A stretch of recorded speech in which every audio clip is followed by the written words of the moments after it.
दोस्तों अगर आप एक ऐसे बिजनेस की तलाश में हैं जिसमें सिर्फ एक बार पैसा लगा दीजिए और पूरे घर की नौकरी उसमें फिक्स हो जाएगी। यह बिजनेस दोस्तों आज भी नंबर वन है और आने वाले भविष्य में भी नंबर वन रहेगा।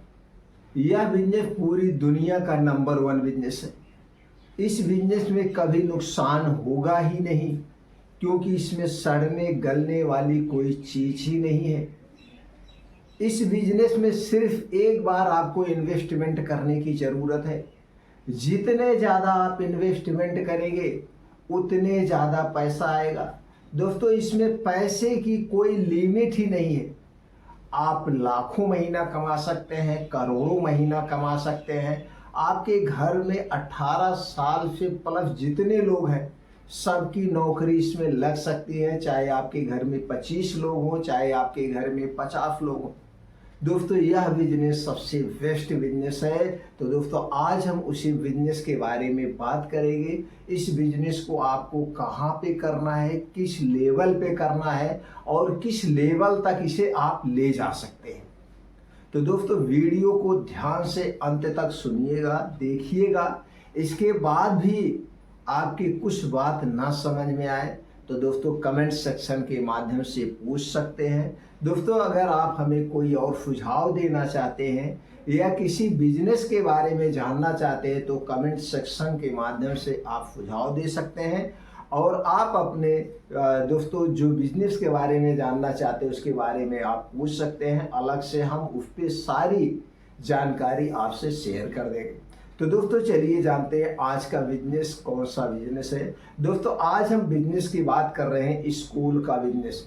दोस्तों स्कूल का बिजनेस कभी बंद ही नहीं होगा। स्कूल का बिजनेस आप छोटे लेवल पे भी कर सकते हैं, बड़े लेवल पे भी कर सकते हैं। इसे दोस्तों शिक्षा के क्षेत्र में कोई वही नहीं है, असीमित है, कोई लिमिट ही नहीं है।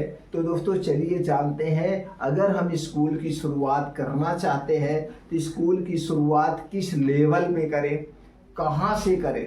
दोस्तों ये आपके पैसे पे यानी पूंजी पे डिपेंड करता है। आपके पास पूंजी कितना है, आप कितना इन्वेस्टमेंट करना चाहते हैं। और दोस्तों अगर आप पूंजी आपके पास ज़्यादा है तो इसे बड़े लेवल पे करिए। जब आप इसे बड़े लेवल पे शुरुआत करेंगे तो सरकार प्रोत्साहन भी देती है, यानी सरकार से लोन भी मिलता है। और जो लोन मिलता है दोस्तों एक ब्याज मुक्त होता है, या आप जान लीजिए ना के बराबर ब्याज देना पड़ता है। तो सरकार से आप करोड़ों रुपए तक इस स्कूल के लिए आप ले सकते हैं। जैसे आपका प्रोजेक्ट होगा, प्रोजेक्ट के हिसाब से आपको लोन प्रोवाइड कर दिया जाएगा। तो दोस्तों चलिए जानते हैं, अगर हम स्कूल की शुरुआत करना चाहते हैं तो पहले जानते हैं हम जिले लेवल पे। अगर आप जिले के लेवल पे करना चाहते हैं या तहसील लेवल पे करना चाहते हैं तो दोस्तों सबसे बेस्ट है। दो जगह आपका स्कूल सबसे नंबर वन पे चलेगा। पहला है तहसील लेवल पे। अगर आपके पास पूंजी कम है तो आप तहसील लेवल से शुरुआत करिए। अगर आपके पास पूंजी ज़्यादा है तो आप डिस्ट्रिक्ट लेवल से शुरुआत करिए। अगर आपके पास और ज़्यादा पूंजी है और आपकी राजनीतिक पकड़ है, दोस्तों देखिए मेन पॉइंट आज के समय में है आपकी राजनीतिक पकड़ होनी चाहिए। और अगर आपकी राजनीतिक पकड़ है तो दोस्तों आप स्टेट लेवल पे करिए। स्टेट लेवल के मतलब महानगर को सिलेक्ट करिए। महानगर की बात करें तो दोस्तों आप अपने स्टेट की राजधानी में करिए। स्टेट की राजधानी जो होती है दोस्तों, पूरे स्टेट के बच्चे वहाँ पे पढ़ने आते हैं। चाहे वो आपका इंजीनियरिंग कॉलेज हो, आप खोलिए तब वहाँ पे कॉलेज खुलेगा, स्कूल नहीं खुलेगा तो वहाँ पे कॉलेज खुलेगा। तो दोस्तों आप कॉलेज खोलिए, डिग्री कॉलेज यानी जिसमें ग्रेजुएशन की पढ़ाई होती है। तो चाहे वो दोस्तों इंजीनियरिंग का क्षेत्र हो गया, चाहे वो मेडिकल का क्षेत्र हो गया, या दोस्तों ऐसे भी जो डिग्रियां होती हैं जैसे BSc BA ऐसे जो डिग्रियां होती हैं इस लेवल का आप खोल सकते हैं। तो जितने ज़्यादा आप इन्वेस्टमेंट करेंगे और जितने आपकी राजनीतिक पकड़ होगी उतने ही बड़े लेवल पे आप खोल सकते हैं। तो हम शुरुआत पहले करते हैं दोस्तों तहसील लेवल पे। तो तहसील लेवल पे आज के समय में जो डिमांड सबसे ज़्यादा है वो दोस्तों सीबीएसई बोर्ड की है। तो सीबीएसई बोर्ड का आप स्कूल खोल सकते हैं। तो सीबीएसई बोर्ड की स्कूल खोलने के लिए अब आपके पास अपनी खुद की ज़मीन होनी चाहिए। अपनी खुद की ज़मीन हो या ना ज़मीन हो तो दोस्तों आप खरीद सकते हैं। वहाँ पे कुछ ज़मीनें खरीदिए। ज़मीन खरीदने का मतलब कम से कम 1 एकड़ ज़मीन होना चाहिए, क्योंकि उसी हिसाब से आपको इंफ्रास्ट्रक्चर तैयार करना पड़ेगा। प्ले ग्राउंड, बच्चों को खेलने के लिए ग्राउंड करना पड़ेगा। तो उस हिसाब से अब स्कूल आप दोस्तों जैसे फर्स्ट से लेकर 12th तक आप खोलना चाहते हैं सीबीएसई बोर्ड, तो कम से कम अभी तो शुरुआती तौर में आपके पास 12 क्लास होनी चाहिए। एक क्लास में कम से कम 50 से 60 बच्चे बैठ सकते हैं। तो दोस्तों इस हिसाब से आपको वहाँ पे देखना होगा, जो आप तहसील लेवल पे खोल रहे हैं कैसे वहाँ की आबादी है। अगर आबादी बहुत ज़्यादा है तो दोस्तों आपको एक क्लास के लिए, जैसे फर्स्ट के लिए 2-3 क्लास होनी चाहिए, सेकंड के लिए 2-3 क्लास, इस हिसाब से आपको उसमें कमरे मैनेज करना होगा। इंफ्रास्ट्रक्चर जो स्कूल का उसी तरह से बनाना होगा। और स्कूल में सब क्लास आज के समय की डिमांड के हिसाब से पंखे की व्यवस्था, एसी की व्यवस्था, बाथरूम में छोटी मोटी जो व्यवस्थाएं होनी चाहिए ये बड़े लेवल पे होनी चाहिए। और डिजिटल बोर्ड होना चाहिए, क्योंकि आज के समय में स्मार्ट क्लासेज होना बहुत जरूरी है। ये तो हो गया इंफ्रास्ट्रक्चर की बात हो गई। अब इसमें जो आप टीचर रखेंगे क्वालिफाइड टीचर होने चाहिए, बेस्ट दोस्तों टीचर होने चाहिए। कोई जरूरी नहीं है टीचर के पास डिग्रियां ही, क्योंकि अगर कोई ऐसा भी है दोस्तों आज के समय में पैसा ज़्यादा है तो लोग बीटेक कर ले रहे हैं, बीएड कर ले रहे हैं, लेकिन उनको पढ़ाने का एक्सपीरियंस नहीं है। हमारे साथ में बहुत सारे ऐसे बच्चे पढ़ने वाले थे, हमारे दोस्तों क्लासमेट में भी थे, उनको पढ़ने कुछ नहीं आता था, लेकिन उनके पास आज के समय में बीएड की डिग्री है, एमएड की डिग्री, सारी डिग्रियां ले रहे हैं, डिग्रियां लेके रख चुके हैं, लेकिन टेट नहीं पास कर रहे हैं, सीटेट नहीं पास कर पा रहे हैं। तो जब ये पास नहीं कर पा रहे हैं तो सरकारी जॉब नहीं मिलेगा। तो आपको वहां पे भागने की जरूरत नहीं है कि इनके पास कौन सी क्वालिफिकेशन या कौन सी डिग्री है। आपको ये सिलेक्ट करना पड़ेगा कि ये पढ़ा कैसे लेते हैं, इनको पढ़ाने का तजुर्बा कैसे है। अगर ये बच्चे को समझा पा रहे हैं, बढ़िया से पढ़ा ले रहे हैं, तो अगर वो बीटेक किया हुआ है या बीएससी ओनली किए हुए हैं या इंटर ही किए हुए हैं, किसी एक सब्जेक्ट में पकड़ है, तो ऐसे टीचर को आपको वहां हायर करना है। टीचर बेस्ट क्लास होनी चाहिए और दोस्तों बढ़िया से पढ़ाई होनी चाहिए, तभी आप पकड़ बना पाएंगे। तो दोस्तों इसलिए आपको हर एक क्लास के लिए अच्छे अच्छे टीचर को सेलेक्ट करना पड़ेगा। मैनेजमेंट आपकी बढ़िया होनी चाहिए। जैसे हमने शुरुआत में कहा, एक बार आपको पूंजी लगाने की जरूरत है, फिर उसके बाद घर भर की नौकरी लग जाएगी। अब दोस्तों जब यहाँ पे आपके घर कितने पढ़े लिखे हैं, सबकी नौकरी इसमें लग जाएगी। किसी को दोस्तों स्कूल का मैनेजमेंट देखना है, किसी को टीचर को देखना है, बाकी जो गाड़ियां होगी उन्हें मैनेजमेंट, आप देखेंगे घर भर की नौकरी इसमें लग जाएगी। इसमें मतलब ये नहीं है कि इतनी पोस्टें इसमें होती हैं कि सारी पोस्टें पे सब लोग ऐसे ही कर देते हैं। आप किसी भी डिग्री कॉलेज के अगर आप मैनेजिंग डायरेक्टर को जानते होंगे, वो प्राइवेट कॉलेज है, प्राइवेट स्कूल है, तो आप देखेंगे दोस्तों उन्हीं में घर भर उनकी सास, बहू, पतोहू, बिटिया सब उसी में एम्प्लॉय होते हैं।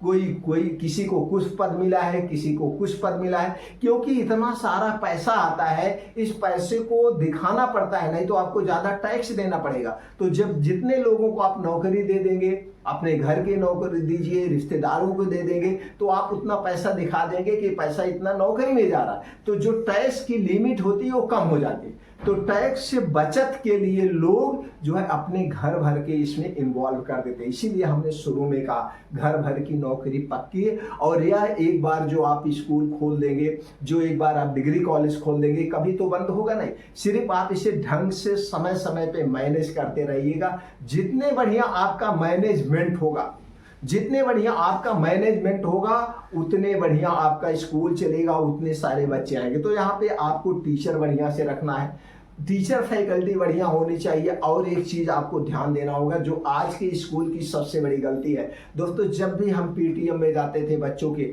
यही स्कूल वालों से बताते थे कि जो आपका स्कूल हो, जैसे जो खेल है, खेल से संबंधित क्रिकेट हो गया, फुटबॉल हो गया, वॉलीबॉल हो गया, चेस हो गया, जितने भी खेल हैं, दोस्तों ये जिले लेवल पे जो खेल होते हैं उसमें भी पार्टिसिपेट अपने स्कूल के बच्चों को करवाइए, स्टेट लेवल पे करवाइए, अंतर्राष्ट्रीय लेवल पे करवाइए। जो बच्चा जिस खेल में आगे हो उस बच्चे को उस क्षेत्र में आपको हमेशा अपने स्कूल को हर कंपटीशन में भाग दिलवाना पड़ेगा। इसके अलावा कुछ दोस्तों ऐसे भी कंपटीशन होते हैं जो 8th क्लास में, 10th क्लास के, 9th क्लास आप देखते होंगे, वो बच्चों को पार्टिसिपेट कराया जाता है, कंपटीशन लेवल के तैयारी करिए। और दोस्तों कुछ ऐसी भी नौकरियां हैं, कुछ ऐसी भी पढ़ाई है, एजुकेशन है कि आपको इंजीनियरिंग के क्षेत्र में जाना है तो कुछ रिसर्च से संबंधित कंपटीशन होते हैं। तो हर एक कंपटीशन में, चाहे वो खेल का कंपटीशन हो, चाहे वो बच्चों की पढ़ाई से संबंधित कंपटीशन है, आपको पार्टिसिपेट करवाना होगा अपने स्कूल के बच्चों को।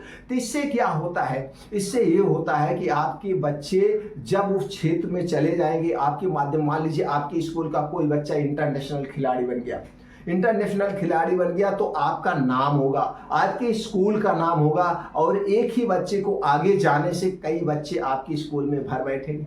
मान लीजिए आपके स्कूल से किसी बच्चे का जूनियर साइंटिफिक में रिसर्च सेंटर में सिलेक्शन हो गया और वो बच्चा अमेरिका में पढ़ने चला गया, नासा में पढ़ने चला गया, किसी ऐसे कॉलेज में पढ़ने चला गया, तो आपके स्कूल का नाम होगा कि आपके स्कूल का बच्चा वहां पे सिलेक्शन हो गया। तो सब पेरेंट्स यही सोचेंगे कि हम इसी स्कूल में अपने बच्चों को पढ़ाएंगे। तो इसलिए ऐसी जो भी कंपटीशन वाली परीक्षाएं होती हैं वो आप अपने स्कूल के बच्चों को वहां पे जरूर पार्टिसिपेट करवाइए। ये छोटी छोटी चीजें होती हैं लेकिन स्कूल इस पे ध्यान नहीं देता है, और यही चीज जब आप करते हैं तो आपके स्कूल में बच्चों की कमी नहीं होती है। अब बात आती है फीस की। दोस्तों अगर आप सीबीएसई बोर्ड के फीस की बात करते हैं, अगर आपका तहसील लेवल पे है, ग्रामीण क्षेत्र में है, तो भी वहां पे भी फीस जो है फर्स्ट क्लास की 1500 रुपए से लेकर 2000 रुपए तक। अगर यही सीबीएसई स्कूल आप जिले लेवल पे खोलते हैं तो वहां पे 2000 से लेकर के 4000 रुपए से शुरुआत होती है फर्स्ट क्लास से। अगर यही स्कूल आप स्टेट की जो राजधानी होती है बड़े लेवल पे, राजधानी लेवल पे स्कूल खोलते हैं, वहां पे जो सीबीएसई बोर्ड के फर्स्ट क्लास के बच्चों की फीस होती है वो 4000 से शुरुआत होती है। 4000 से लेकर 10,000, 12,000, 13,000, 14,000, 15,000, 20,000, 50,000 तक मंथली फीस है। जैसे जैसे महानगर है, जैसे जैसे शहर है, शहर के ऊपर डिपेंड करता है फीस, स्कूल के ऊपर डिपेंड करता है क्या क्या आप वहाँ पे फैसिलिटी दे रहे हैं, किस तरह से आपकी स्कूल में फैसिलिटी, इसी हिसाब से फीस होती है। फीस का इसमें कोई बाउंडेशन ही नहीं, फीस का इसमें कोई बाउंडेशन नहीं, जितना आप रख सकते हैं उतना फीस रखिए। तो दोस्तों इस हिसाब से आपको अगर स्टेट लेवल पे खोलना है या फिर तहसील लेवल पे या फिर डिस्ट्रिक्ट लेवल पे, ये तो हो गया अभी फर्स्ट से सेकंड तक की पढ़ाई की। अगर हम बात करें डिग्री कॉलेज की, जो इंटर के बाद की पढ़ाई होती है, डिग्री कॉलेज दोस्तों आप कहीं पे भी खोलिए तो इसी तरह से डिग्री कॉलेज की भी फीसें होती है, पढ़ाइयाँ होती हैं, तो उसी हिसाब से डिग्री कॉलेज को मैनेज करना पड़ेगा, आपको लाइसेंस लेना पड़ेगा। अगर आप सीबीएसई बोर्ड के लिए अप्लाई करते हैं तो इसका जो हेड ऑफिस होता है वो दिल्ली है, आपको दिल्ली से सारे कागजात बनवाने पड़ेंगे। जैसे हमने शुरू में कहा, आपकी राजनीतिक पकड़ है किसी भी पार्टी से तो आपके सारे कागजात बनने में कोई दिक्कत नहीं है, कागजात आप बन सकते हैं। इसी तरह से अगर आप अपने स्कूल को दोस्तों किसी इंजीनियरिंग क्षेत्र में ले जाना चाहते हैं, उसमें सिर्फ बीटेक की पढ़ाई करवाना चाहते हैं तो बीटेक हो गया, एमटेक हो गया, फिर आगे चल के एलएलबी हो, सॉरी दोस्तों एमबीए वगैरह हो गया, या मेडिकल के क्षेत्र में जाना चाहते हैं जैसे बी फार्मा हो गया, एम फार्मा हो गया, डी फार्मा, ऐसे भी आप जा सकते हैं। फिर या दोस्तों आप मेडिकल के क्षेत्र में और आगे जाना चाहते हैं तो दोस्तों मेडिकल के क्षेत्र में कई पढ़ाइयाँ होती हैं,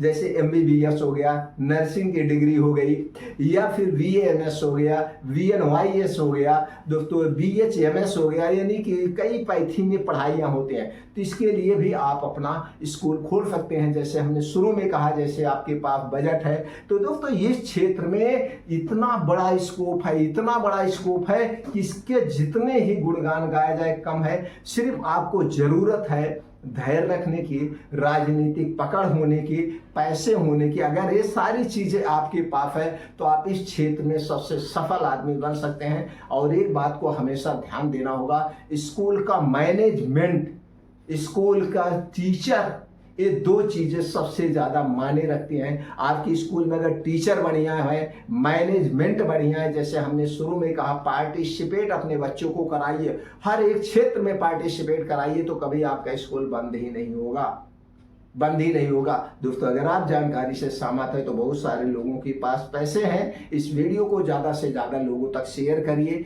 जिससे दोस्तों शिक्षा का क्षेत्र और आगे बढ़ सके और सब लोग दोस्तों पढ़ाई में आगे निकले, अपना देश आगे जाए। क्योंकि कलम की ताकत सबसे बड़ी ताकत होती है। कलम की ताकत से बड़ी कोई ताकत है ही नहीं, कोई ताकत नहीं दोस्तों। अगर आपके पास शिक्षा है तो आप एक कोने में भी बैठ करके लाखों रुपए कमा सकते हैं। इसलिए पढ़ाई सबसे बड़ी प्राथमिकता होनी चाहिए, सबसे बड़ी प्राथमिकता। फिर मिलते हैं दोस्तों अगले वीडियो में।